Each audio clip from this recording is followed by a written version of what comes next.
The new miniatures for the Commissar Yarrick is cool and all, but the old one, it's really something else. Hello my dear friends, I am Cory and welcome to this new Cory Paints video, which is a video that is part of a series called Cory Paints, in which, you guessed it, I paint miniatures. Who would have thought? And for this video, I'm going to paint, well, you already know it because you have seen the thumbnail, the title, the intro of this video. Yes, I'm going to paint Commissar Yarrick. Now, the new Commissar Yarrick is cool. I have already painted the model a while ago, but for this video I wanted to paint the old out-of-print Commissar Yarrick, which is a miniatures from the 2nd edition Warhammer 40k, I guess. It's really old. Games Workshop made it made to order a while ago, but this is not a miniature that I bought in that instance. No, I've bought these miniatures on eBay way before that. So this is an original 2nd edition model from that time. For this model paint job, I'm not going to improvise, of course. I decided that I wanted to replicate the exact paint job from that time, and I was wandering the internet looking for an appropriate picture or image to use as a reference. I didn't actually find something from a magazine of that time, but I found this photo here, and I'm going to use this as a reference image because I think it is quite exactly like the original, I think. So I'm going to use this one. So, without further ado, let's go to the hobby table so that I can show you how I painted the old out-of-print Commissar Sebastian Yarrick. Okay, let's get started. After priming the model with an airbrush ready primer from Vallejo called Ghost Grey, I started with the most difficult part, which is the color transition on the claw. After poorly masking the model with some plastic wrap, I started airbrushing it with the color Mephiston Red.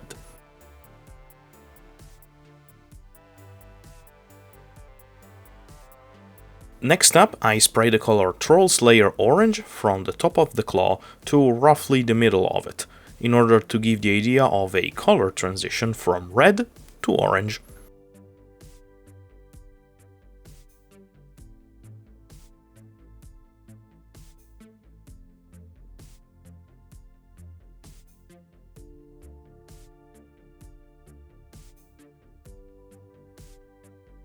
Then I've done the same thing, but only to the tip of the claw this time, with the color Deep Yellow from AK Interactive, which is a great and intense yellow color, perfect for this purpose.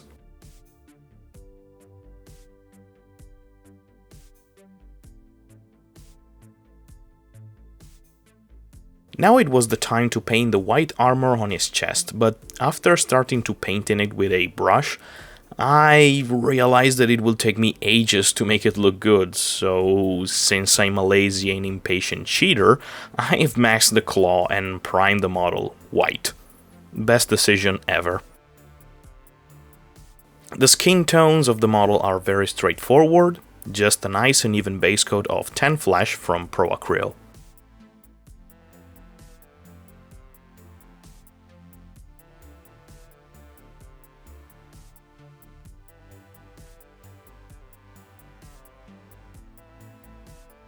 The rest of the model, beside bones, is mostly black. The trench coat, the bolter, the flagpole on his back were painted with the color Abaddon Black. And I have also painted all the metallic bits like the bayonet, the backpack, and the mechanism inside the power claw.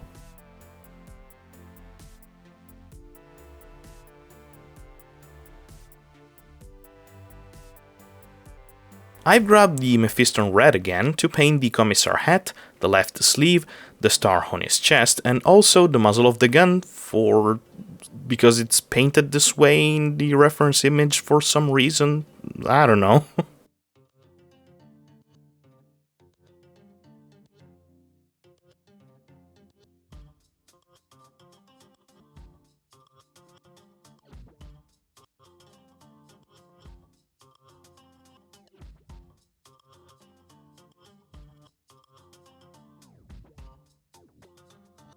The waist belt was colored with 2 different shades of red. The first part, laying on his right thigh, which is a darker red, was painted with the color Corn Red, and the other one, wrapped around his waist, was painted using the color Screamer Pink, which I've also used to paint the 2 purity seals sculpted on the model.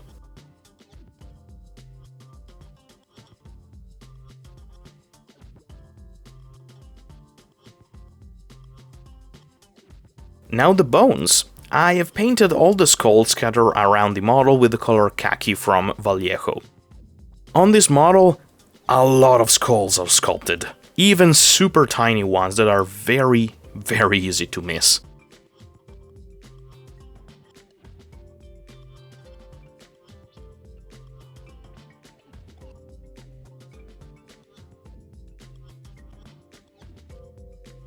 The 2 laurel crowns, one on the head and the other one in the middle of the chest, were painted with the color Warpstone Glow.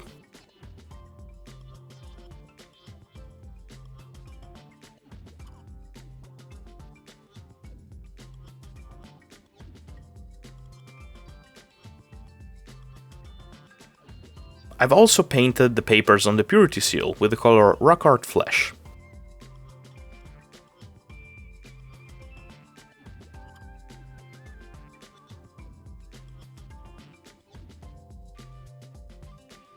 Normally, I would have painted the 2 pipes either black or grey, but in the reference image are painted with a dark beige, brown, so I thought that the color Zundry Dust will be perfect.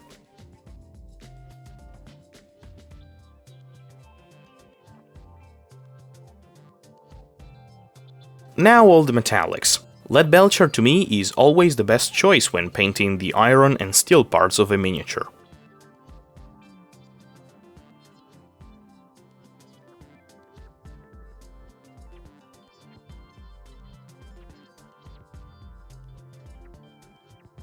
As for the gold bits, I always use the color Retributor Armor.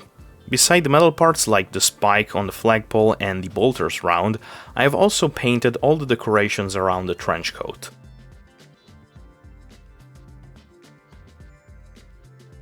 I have finished the base coating by painting all the little details like the side hair, the teeth and the eye with the color Ashing Grey, Screaming Skull and Off-White from Vallejo, in that order.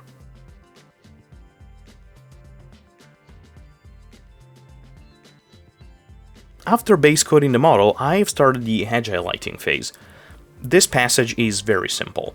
What I've done is basically mixing 1 part of white with 3 parts of the original color that I have used for the base coat, and then I carefully highlight every sharp edge on the model to simulate light hitting from above and make the model look more interesting.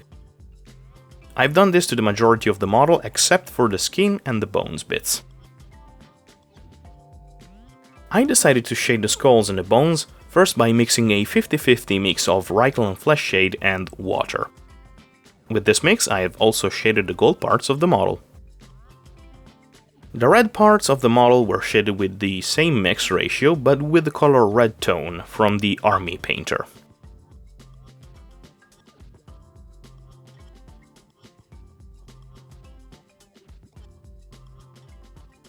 For the Power Claw, I needed to use 2 Citadel shades colors, which were Fuegan Orange for the orange part in the middle, and Kazandora Yellow for the top parts of the claw.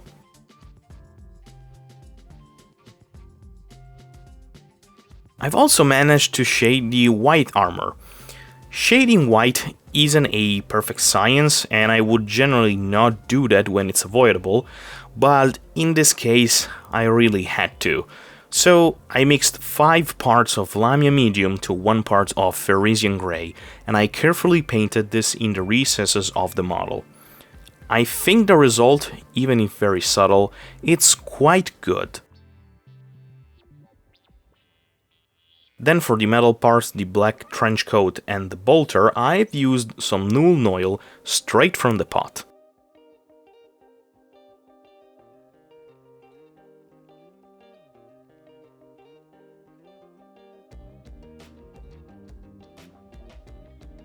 The last 2 shades that I applied on the model are a thin down flesh wash from the Army Painter on the skin parts and some Agrax Earth Shade on the cables of the Power Claw. Now I decided to concentrate on the face of the model, and to do so, with a mix of 1 Parcadian flesh tone to 2 parts Kislev flesh, I carefully layered all the most prominent facial traits, like the nose, the cheeks and the lip of the model, leaving the dark recesses untouched to create a more realistic skin tone. Then I have mixed just a bit of elfic flesh from Vallejo to the previous mixture, and with that I have painted the most sharp edges of the face.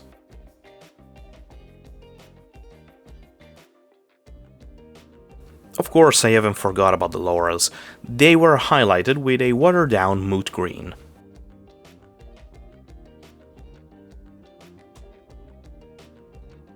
Now, for the bones and the skulls, my way to paint them after the shading is to mix in equal parts of 2 colors, Ushapti bone from Citadel and khaki from Vallejo. Then I water down this mixture just as much to make it almost transparent. This way it creates a nice and realistic transitions on the bones when layered. I've noticed that the fangs of the skulls are whiter than the rest of the bones, so my solution was to paint them with the color Screaming Skull. Now all the metallics, and if you know me, you'll know that this is Darkstar time, my favorite color line when I have to layer metals.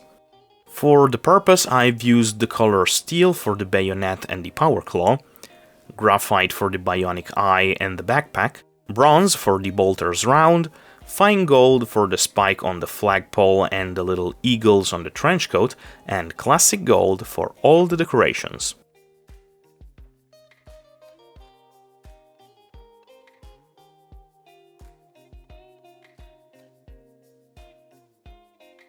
The last little details are the inscription on the purity seals, and for those bits I have quickly painted some squiggly line with the color Mahogany from Proacryl. Now, I know that technically speaking I should put this model on a 25mm base and paint that with some old-fashioned goblin green, but I can't, I'm sorry. Trust me, I really took that into consideration, but I really couldn't. Instead, I decided to use this resin scenic base from Dark Art Miniature. I didn't put much effort on it really, I just painted the ground and the rocks with some cheap paints that I bought from a DIY store, and then, after shading it and mixing them with some white paint, I've quickly dry brushed everything.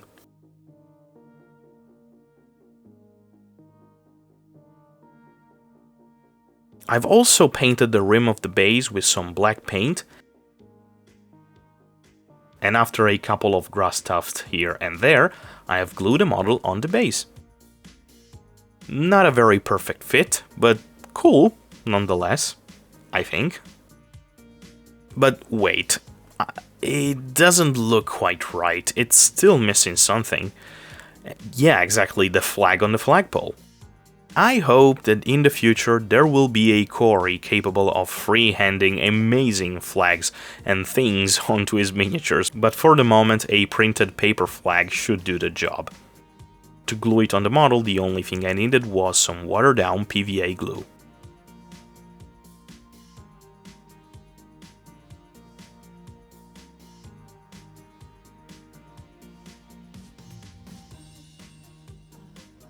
And here we have our painted 2nd edition Commissar Yarrick, the savior of Armageddon.